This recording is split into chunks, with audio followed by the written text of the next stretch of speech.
7.2, communication and friends. Learning objectives. Compare and contrast different types of friendships. Describe the cycle of friendship from formation to maintenance to dissolution, deterioration. Discuss how friendships change across the lifespan, from adolescence to later life. Explain how culture and gender influence friendships. Do you consider all the people you are friends with on Facebook to be friends? What's the difference, if any, between a Facebook friend and a real-world friend? Friendships, like other relationship forms, can be divided into categories. What's the difference between a best friend, a good friend, and an old friend? What about work friends, school friends, friends of the family? It's likely that each of you recording, or rather reading this book, has a different way of perceiving and categorizing your friendships. In this section, we will learn about the various ways we classify friends, the life cycle of friendships, and how gender affects friendships. Heading: Defining and classifying friends. Friendships are voluntary, interpersonal relationships between two people who are usually equals and who mutually influence one another. Friendships are distinct from romantic relationships, family relationships, and acquaintances, and are often described as more vulnerable relationships than others due to their voluntary nature, the availability of other friends, and the fact that they lack the social and institutional support of other relationships. The lack of official support for friendships is not universal, though. In rural parts of Thailand, for example, special friendships are recognized by a ceremony in which both parties swear devotion and loyalty to each other. Even though we do not have a formal ritual to recognize friendship in the United States, in general, research shows that people have three main expectations for close friendships. A friend is someone you can talk to, someone you can depend on for help and emotional support, and someone you can participate in activities and have fun with. Although friendships vary across the lifespan, three types of friendship are common in adulthood: reciprocal, associative, and receptive. Reciprocal friendships are solid interpersonal relationships between people who are equals with a shared sense of loyalty and commitment. These friendships are likely to develop over time and can withstand external changes such as a geographic separation or fluctuations in other commitments such as work and childcare. Reciprocal friendships are what most people would consider the ideal for best friends. Associative friendships are mutually pleasurable relationships between acquaintances or associates that, although positive, lack the commitment of reciprocal friendships. These friendships are likely to be maintained out of convenience or to meet instrumental goals. For example, a friendship may develop between two people who work out at the same gym. They may spend time with each other in this setting a few days a week or months or years. But their friendship might end if the gym closes or one person's schedule changes. Receptive friendships include a status differential that makes the relationship asymmetrical. Unlike the other friendship types that are between peers, this relationship is more like that of supervisor subordinate or clergy parishioner. In some cases, like a mentoring relationship, both parties can benefit from the relationship. In other cases, the relationship could quickly sour if the person with more authority begins to abuse it. A relatively new type of friendship, at least in label, is the friends with benefits relationship. Friends with benefits relationships have the closeness of a friendship and the sexual activity of a romantic partnership without the expectations of romantic commitment or labels. Friends with benefits relationships are hybrids that combine characteristics of romantic and friend pairings, which produces some unique dynamics. In my conversations with students over the years, we have talked through some of the differences between friends, friends with benefits, and hookup partners, or what we termed just benefits. Hookup or just benefits relationships do not carry the emotional connection typical in a friendship, may occur as one-night stands or be regular things, and exist solely for the gratification and or convenience of sexual activity. So why might people choose to have to avoid FWB relationships? Well, various research studies have shown that half of the college students who participated have engaged in heterosexual friends with benefit relationships. Many who engage in friends with benefits relationships have particular views on love and sex, namely, that sex can occur independently of love. Conversely, those who report no FWB relationships often cite religious, moral, or personal reasons for not doing so. Some who have reported FYB, or rather FWB relationships, note that they value the sexual activity with their friend and may feel that it actually brings the relationship closer. Despite valuing the sexual activity, they also report fears that it will lead to hurt feelings or the dissolution of a friendship. We must also consider gender differences and communication challenges in FWB relationships. Gender biases must be considered when discussing heterosexual FWB relationships, given that women in most societies are judged more harshly than men for engaging in casual sex. But aside from dealing with this double standard that women face regarding their sexual activity, there aren't many gender differences in how men and women engage in and perceive FWB relationships. So, what communicative patterns are unique to the FWB relationship? Well, those who engage in FWB relationships have some unique communication challenges. For example, they may have difficulty with labels as they figure out whether they are friends, close friends, or a little more than friends, and so on. Research participants currently involved in such a relationship reported that they have more commitment to the friendship than the sexual relationship. But does that mean they would give up the sexual aspect of the relationship to save the friendship? The answer is no, according to the research study. Most participants reported that they would like the relationship to stay the same, followed closely by the hope that it would turn into a full romantic relationship. Just from this study, we can see that there is often a tension between action and labels. In addition, those in a FWB relationship often have to engage in privacy management as they decide who to tell and who not to tell about the relationship, given that some mutual friends are likely to find out and some may be critical of the relationship. Lastly, they may have to establish ground rules or guidelines for the relationship. Since many FWB relationships are not exclusive, meaning partners are open to having sex with other people, ground rules or guidelines may include discussions of safer sex practices, disclosure of sexual partners, or periodic testing for sexually transmitted infections. Heading: The Lifespan of Friendships. Friendships, like most relationships, have a lifespan ranging from formation to maintenance to deterioration, dissolution. Friendships have various turning points that affect their trajectory.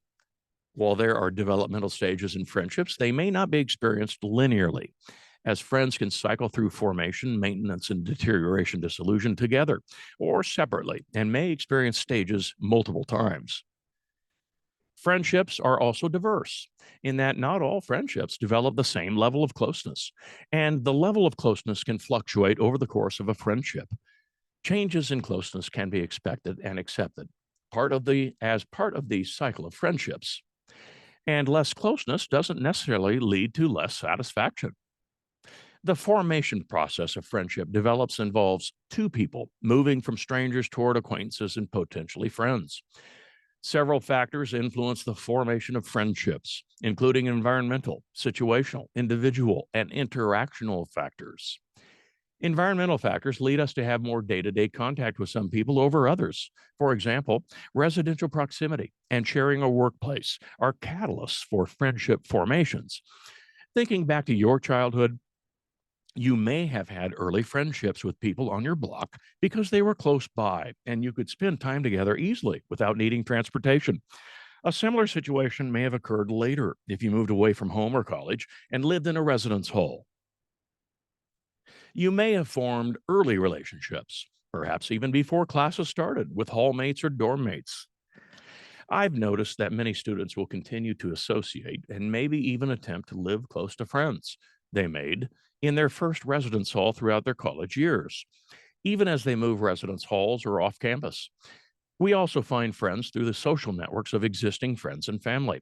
Although these people may not live as close to us, they are brought into proximity through people we know, which facilitates our ability to spend time with them.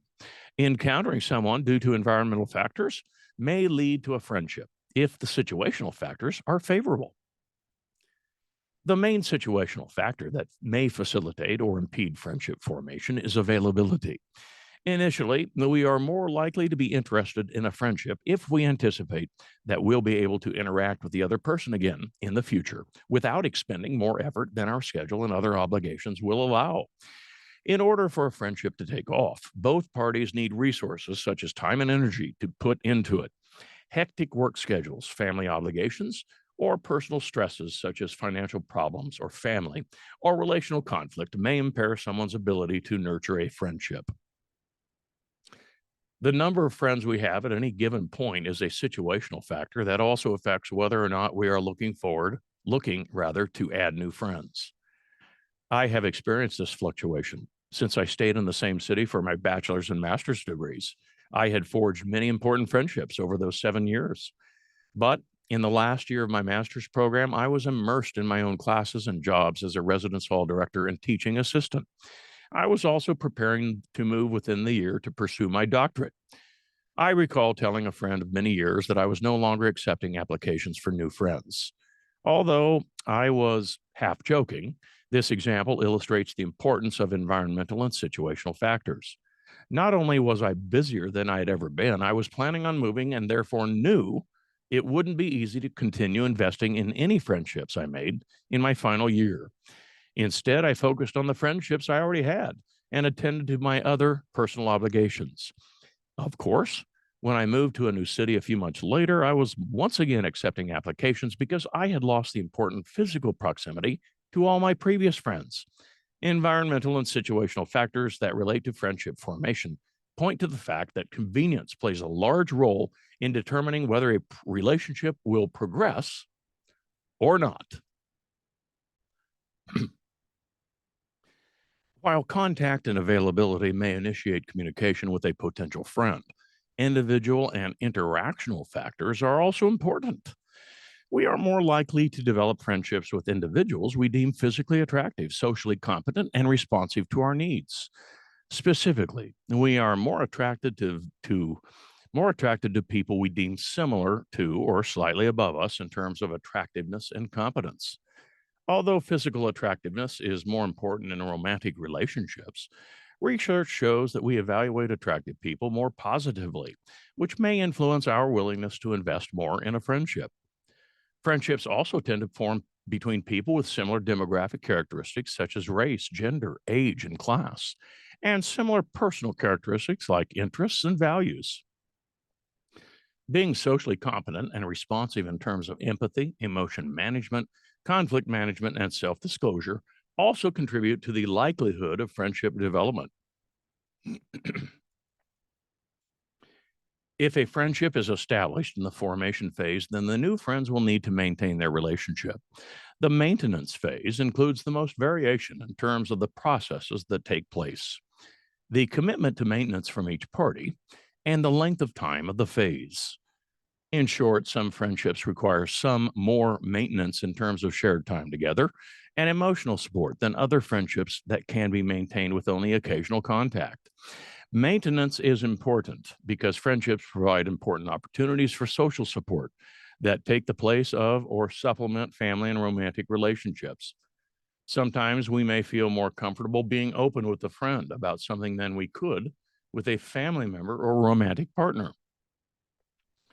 Most people expect that friends will be there for them when needed, which is the basis of friendship maintenance. As with other relationships, tasks that help maintain friendships range from being there in a crisis to seemingly mundane day-to-day activities and interactions. Failure to perform or respond to friendship maintenance tasks can lead to the deterioration and eventual dissolution of friendships. Causes of dissolution may be voluntary, termination due to conflict; involuntary, death of the friendship partner; external, increased family or work commitments; or internal, decreased liking due to perceived lack of support. While there are often multiple interconnecting causes that result in friendship dissolution, there are three primary sources of conflict in a friendship that stem from internal interpersonal causes and may lead to voluntary dissolution: sexual interference, failure to support, and betrayal of trust.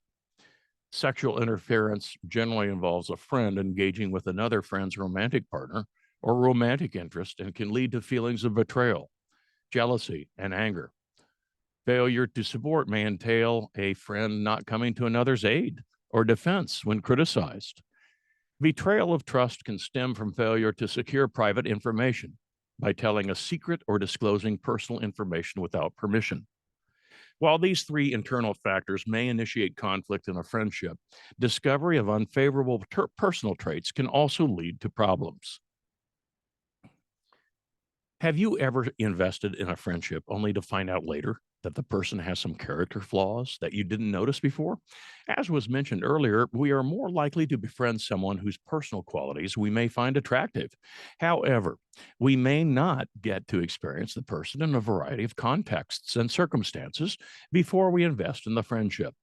We may later find out that our easygoing friend becomes really possessive once we start a romantic relationship and spend less time with him. Or we may find that our happy go lucky friend gets moody and irritable when she doesn't get her way. These individual factors become interactional when our newly realized dissimilarity affects our communication. It is logical that our liking decreases as a result of personal reassessment of the friendship. We will engage in less friendship maintenance tasks, such as self disclosure and supportive communication. In fact, research shows that the main termination strategy employed to end a friendship is avoidance. As we withdraw from the relationship, the friendship fades away and may eventually disappear, which is distinct from romantic relationships, which usually have an official breakup. Aside from changes based on personal characteristics discovered through communication, changes in the external factors that help form friendships can also lead to their dissolution. The main change in environmental factors that can lead to friendship dissolution is a loss of proximity, which may entail a large or small geographic move, or school or job or change. The two main situational changes that affect friendships are schedule changes and changes in romantic relationships. Even without a change in the environment, someone's job or family responsibilities may increase, limiting the amount of time one has to invest in friendships. Additionally, becoming invested in a romantic relationship may take away some time allocated for friends. For environmental and situational changes, the friendship itself is not the cause of the dissolution. These external factors are sometimes difficult, if not impossible, to control, and lost or faded friendships are a big part of everyone's relational history. Friendships across the lifespan, the next heading. As we transition between life stages such as adolescence, young adulthood, emerging adulthood, middle age, and later life, our friendships change in many ways. Our relationships begin to deepen in adolescence as we negotiate the confusion of puberty. Then, in early adulthood, many people get to explore their identities and diversify their friendship circle.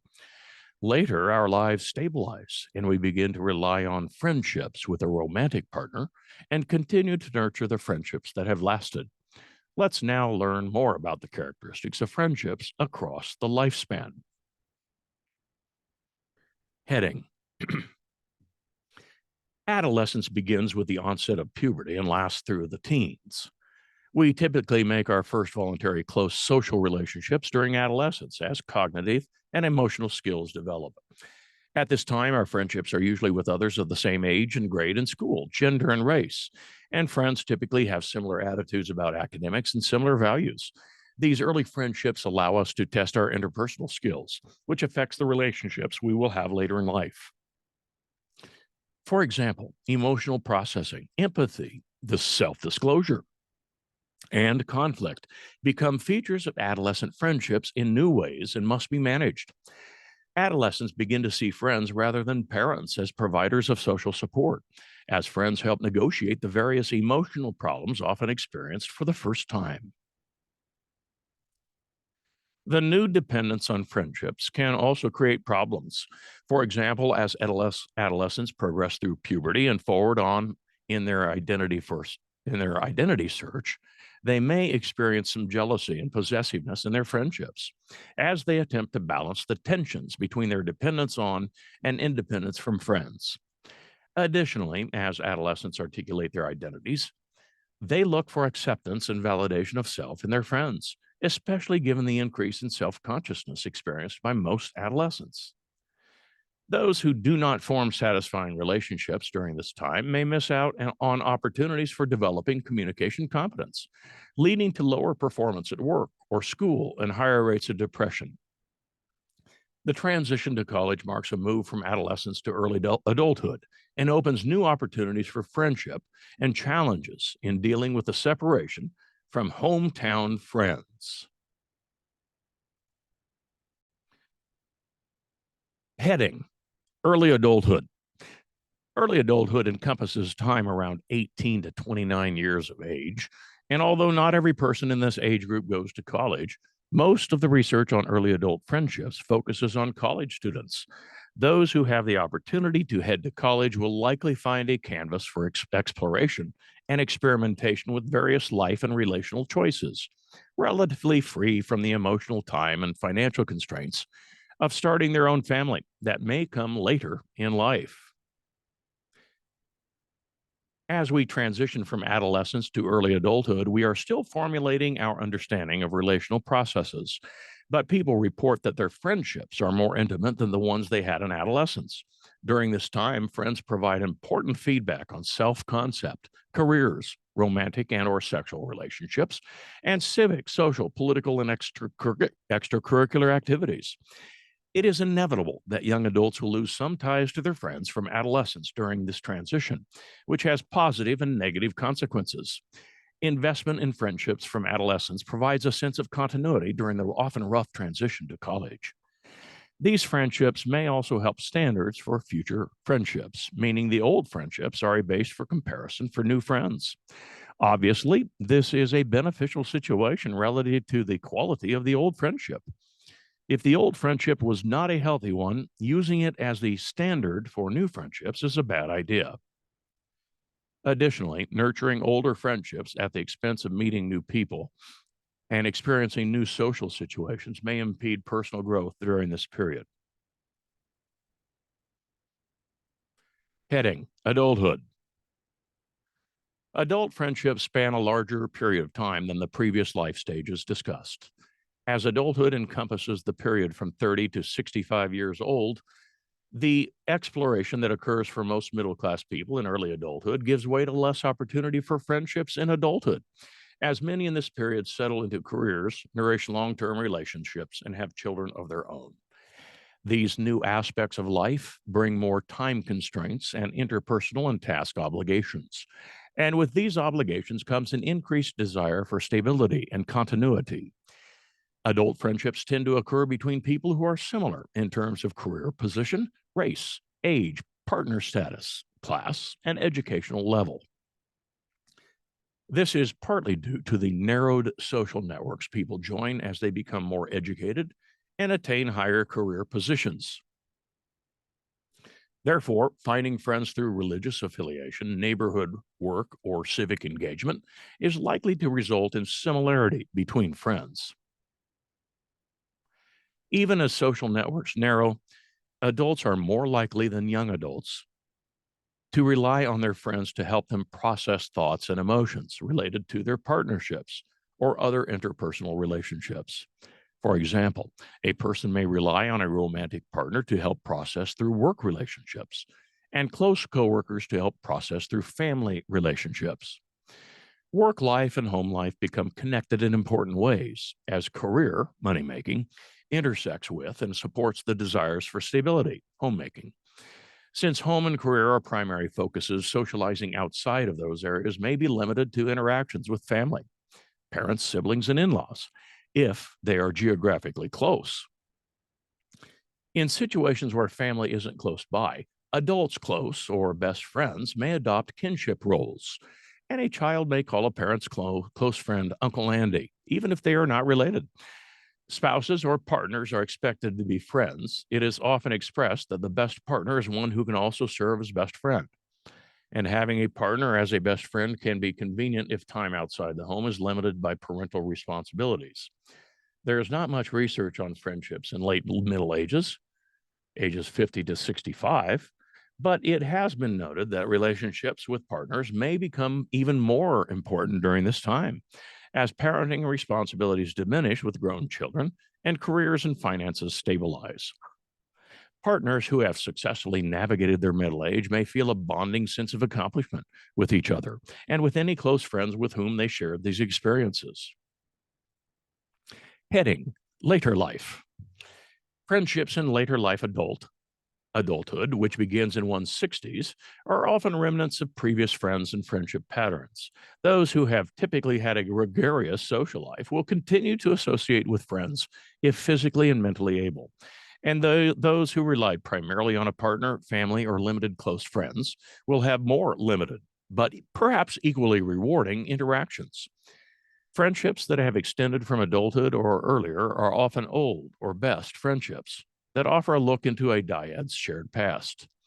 Given that geographic relocation is common in early adulthood, these friends may be physically distant. But if investment in occasional contact or visits preserve the friendship, these friends are likely to be able to pick up where they left off. However, biological aging and the social stereotypes and stigma associated with later life and aging begin to affect communication patterns. Obviously, our physical and mental abilities affect our socializing and activities and vary widely from person to person and age to age. Mobility may be limited due to declining health, and retiring limits the social interactions one had at work and work related events. People may continue to work and lead physically and socially active lives, decades past the marker of later life, which occurs around 65. Regardless of when these changes begin, it is common and normal for our opportunities to interact with wide friendship circles to diminish as our abilities decline. Early later life may be marked by a transition to partial or full retirement if a person is socioeconomically privileged enough to do so.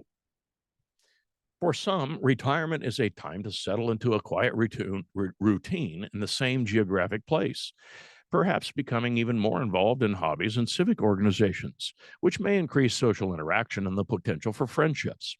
Others may move to more desirable places or climate to go through the process of starting over with new friends. For health or personal reasons, some in later life live in assisted living facilities. Later life adults in these facilities may make friends based primarily on proximity, just as many college students in early adulthood do in the similarly age segregated environment of a residence hall.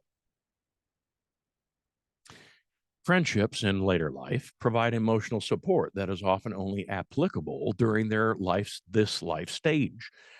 For example, given the general stigma against aging and illness, friends may be able to shield each other from negative judgments from others rather, and help each other maintain a positive self-concept.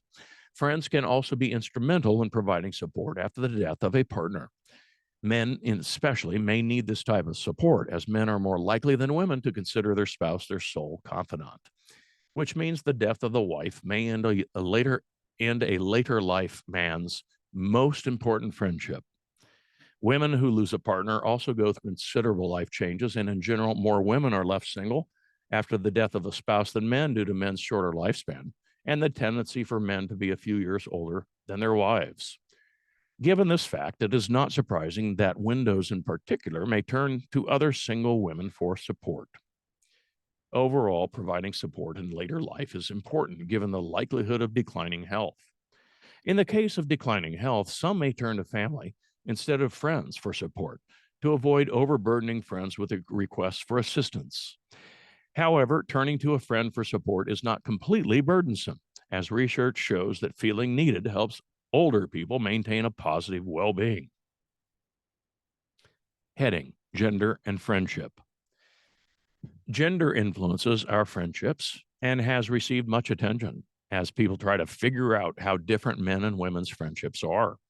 There is a conception that men's friendships are less intimate than women's based on the stereotype that men do not express emotions In fact, men report a similar amount of intimacy in their friendships as women, but are less likely than women to explicitly express affection verbally and nonverbally through touching or embracing toward their same gender friends.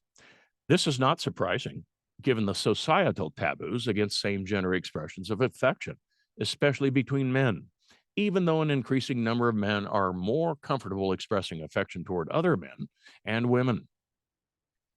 However, researchers have wondered if men communicate affection in more implicit ways that are still understood by the other friend. Men may use shared activities as a way to express closeness, for example, by doing favors for each other, engaging in friendly competition, joking, sharing resources, or teaching each other new skills. Some scholars have argued that there is a bias toward viewing intimacy as feminine, which may have skewed research on men's friendships. While verbal expressions of intimacy through self disclosure have been noted as important features of women's friendships, activity sharing has been the focus in men's friendships. This research doesn't argue that one gender's friendships are better than the others, and it concludes that the differences shown in the research regarding expressions of intimacy are not large enough to impact the actual practice of friendships. Cross-gender friendships are friendships between a male and a female. These friendships diminish in late childhood and early adolescence as boys and girls segregate into separate groups for many activities and socializing, re-emerge as possibilities in late adolescence, and reach a peak potential in the college years of early adulthood. Later adults with spouses or partners are less likely to have cross-sex friendships than single people. In any case, research studies have identified several positive outcomes of cross-gender friendships. Men and women report that they get a richer understanding of how the other gender thinks and feels. It seems these friendships fulfill interaction needs not as commonly met in same gender friendships. For example, men reported more than women that they rely on their cross gender friendships for emotional support. Similarly, women reported that they enjoyed the activity oriented friendships they had with men. As discussed earlier, regarding friends with benefits relationships, sexual attraction presents a challenge in cross gender heterosexual friendships. Even if the friendship does not include sexual feelings or actions, outsiders may view the relationship as sexual or even encourage the friends to become more than friends. Aside from the pressures that come with sexual involvement or tension, the exaggerated perceptions of differences between men and women can hinder cross gender friendships.